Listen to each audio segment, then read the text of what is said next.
Para po sa mga hindi pa nakakaalam kung paano palitan ang pangalan dito sa Facebook, itap lang natin itong Facebook app natin mga idol. Then itong 3 lines dito sa right corner, tap natin yan.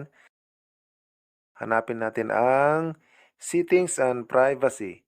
Ayan, tap natin yan mga idol. Then dito sa taas, itong Settings, tap natin to. Ayan.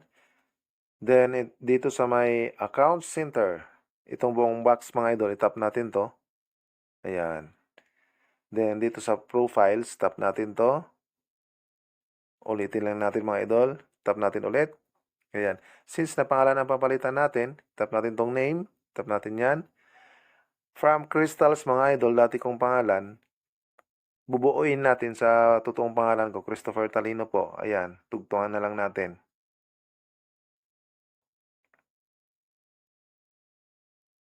Ayan. Tanggalin natin guys. Ayan. Talino. Ayan. Okay na mga idol. Click lang natin tong review change. Then, save changes. Tap lang natin. Ayan. Name, updated successfully. Thank you mga idol. Please follow and share.